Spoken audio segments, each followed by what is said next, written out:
Trump meraih kemenangan telak atas Iran ketika rezim tersebut setelah 88 hari mencoba membungkam rakyatnya sendiri mulai mengembalikan akses ke internet internasional. Di tengah tekanan dari Amerika Serikat, krisis ekonomi, dan negosiasi yang sedang berlangsung dengan ketakutan akan eskalasi militer baru.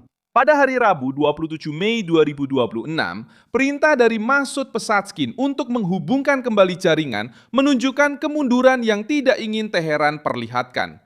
Diktatur itu mencoba menyembunyikan protes, menekan usaha kecil, mengontrol informasi, dan membuat jutaan warga Iran terjebak dalam gelembung digital. Namun akhirnya mereka menyerah pada saat Trump tetap bersikap tegas, tanpa mengejar kesepakatan yang lemah, dan tanpa mengurangi tekanan terhadap program nuklir, ancaman militer, serta kontrol internal rezim.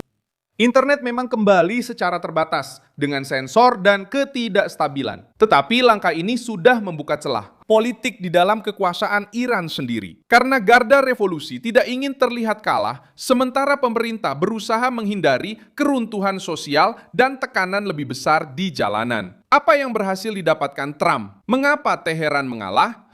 Bagaimana internet menjadi bukti paling nyata dari kekalahan rezim? Saya akan segera menceritakan semuanya kepada Anda. Jika Anda suka konten yang langsung dan tanpa basa-basi seperti ini, pertimbangkan untuk berlangganan, karena di sini ada video seperti ini setiap hari.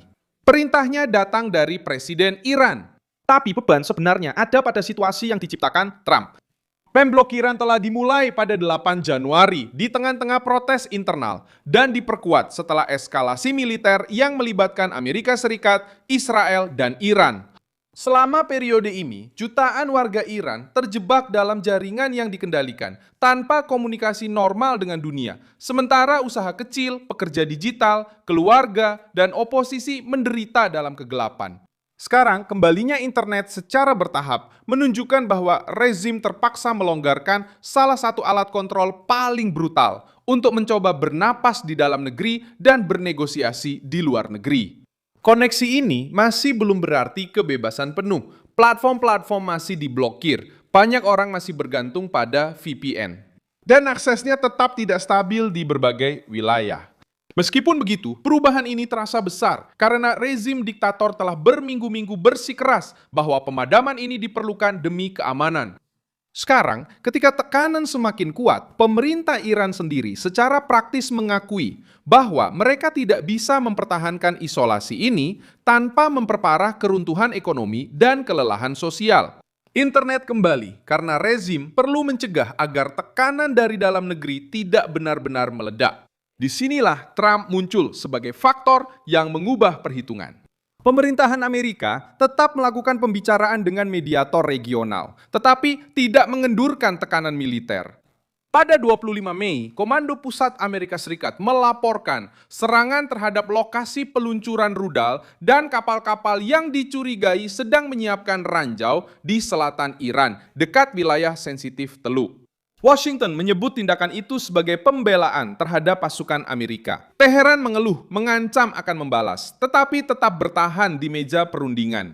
Detail ini menunjukkan seberapa besar tekanan yang dihadapi. Rezim tersebut memprotes di depan umum, tetapi tetap bernegosiasi di belakang layar. Dalam pemberitaan yang beredar, analisisnya adalah bahwa Trump telah menciptakan situasi yang tak tertahankan bagi para ayatollah. Iran menghadapi tekanan di pelabuhan, kesulitan dalam ekspor minyak, antrean panjang, dan kelelahan di dalam negeri. Disebutkan bahwa internet sebagian besar sudah kembali menyala, sekitar 88%, dan perintah untuk menyalakan kembali jaringan datang dari Pezeshkian setelah berbulan-bulan pemadaman, sementara rezim mulai berkompromi di meja perundingan. Inti permasalahannya bukan hanya teknologi, tapi kekuasaan. Siapa yang menguasai internet, menguasai jalanan, menguasai narasi, dan berusaha mengendalikan rasa takut. Ketika kendali itu mulai melemah, kemenangan politik Trump menjadi semakin terlihat. Di dalam Teheran, masalahnya bahkan lebih parah. Pezeshkian mencoba menjual narasi peredaan, tapi garda revolusi tidak mau terlihat menyerah. Perpecahan ini mengungkapkan dua kekuatan yang saling bertarung dalam rezim yang sama. Sebagian pihak memahami bahwa Iran sedang tercekik dan perlu bernegosiasi. Sementara para komandan yang lebih keras mencoba mempertahankan ancaman sebagai alat bertahan hidup. Trump tahu bahwa dia tidak sedang berurusan dengan pemerintahan yang normal. Dia berurusan dengan sebuah struktur yang terpecah, di mana presiden bisa menandatangani sebuah perintah, tetapi sektor-sektor bersenjata mencoba mensabotase setiap langkah mundur yang tampak seperti kekalahan. Gedung Putih sekarang bekerja dengan dua jalur sekaligus. Jalur pertama melalui negosiasi. Dengan rincian, kemungkinan kesepakatan sedang dibahas oleh para perantara dan negara-negara di kawasan. Jalur lainnya tetap menggunakan kekuatan jika Iran mencoba menggunakan gencatan senjata sebagai kedok untuk mempersiapkan serangan, memblokir jalur, atau melindungi program nuklirnya. Trump tidak hanya menempatkan diplomat di meja perundingan. Dia juga memberikan tekanan militer, tekanan ekonomi, dan eksposur publik. Rezim Iran ingin bernegosiasi sambil terlihat kuat, tetapi kembalinya internet menunjukkan bahwa mereka harus menyerahkan sesuatu yang sebelumnya mereka katakan tidak akan diserahkan. Fakta bahwa koneksi kembali terjadi bersamaan dengan pembicaraan tentang Selat Hormuz dan kemungkinan kesepahaman yang lebih luas juga menjadi pertimbangan. Televisi pemerintah Iran bahkan sempat menyebutkan adanya draft yang bisa menormalkan lalu lintas komersial di wilayah tersebut. Sementara Amerika Serikat akan mengurangi sebagian tekanan angkatan laut jika ada jaminan nyata. Tidak ada yang sudah dipastikan. Namun, beredarnya usulan tersebut saja sudah menunjukkan bahwa Teheran tidak lagi hanya berbicara tentang perlawanan. Sekarang mereka berbicara tentang syarat, tenggat waktu, verifikasi, dan kelangsungan hidup politik. Reaksi pasar juga menunjukkan bahwa dunia menyadari adanya perubahan suasana. Bursa saham naik dengan harapan adanya kemajuan dalam pembicaraan, sementara harga minyak tetap sensitif terhadap setiap ancaman, serangan, dan pernyataan. Hal ini langsung menyangkut kepentingan Trump karena dia berusaha mengubah tekanan militer menjadi hasil nyata tanpa membiarkan Iran mengatur jalannya. Ketika internet kembali, ketika para negosiator bergerak, dan ketika mesin politik Iran mulai berbicara tentang kesepakatan, narasi kekuatan pun berpindah pihak. Israel tetap menjadi bagian yang menentukan dalam permainan ini.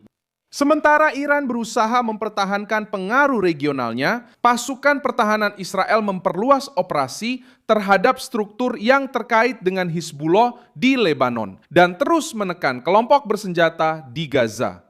Hal ini mengurangi ruang gerak Teheran karena rezim Iran bergantung pada jaringan-jaringan tersebut untuk memproyeksikan kekuatan di luar perbatasannya. Dengan Trump memberikan tekanan dari atas dan Israel menekan di lapangan, Iran kehilangan peluang untuk menjual perlawanan sebagai kemenangan. Kembalinya akses internet juga menimbulkan konsekuensi berbahaya bagi rezim itu sendiri. Dengan lebih banyak orang yang terhubung, laporan, gambar, tuduhan, dan tuntutan mulai beredar kembali. Penduduk Iran yang telah terisolasi selama berbulan-bulan, kini bisa kembali menunjukkan kepada dunia apa yang terjadi selama pemadaman tersebut. Bagi Trump, hal ini meningkatkan biaya politik para ayatollah. Bagi Pezeshkian, ini menjadi upaya untuk meredakan krisis. Bagi Garda Revolusi, ini menjadi risiko kehilangan kendali atas informasi. Karena itu, kembalinya jaringan lebih dari sekedar layanan yang dipulihkan. Ini adalah retakan pada tembok kebungkaman. Sekarang, langkah selanjutnya tergantung pada Teheran. Jika para komandan Iran mencoba menghalangi penyambungan kembali, melanjutkan ancaman, atau mempersiapkan serangan baru, Gedung Putih masih membuka opsi militer. Kemenangan brutal Trump ada tepat pada titik ini. Iran ingin menentukan kapan dunia akan mendengar rakyatnya, kapan Iran akan bernegosiasi, dan kapan Iran akan mengancam. Sekarang Iran melakukan semua itu di bawah tekanan saat internet kembali, dengan rezim yang terpecah dan dengan Washington mengawasi setiap gerakan. Saya Milson Alves Global, seorang internasionalis, dan tujuan saya adalah membuat Anda tetap mendapat informasi yang benar setiap hari. Tautan berita ada di deskripsi video. Beri like pada video ini, subscribe ke channel, dan di akhir, lihat komentar agar Anda bisa lebih terlibat dengan komunitas Milson Alves.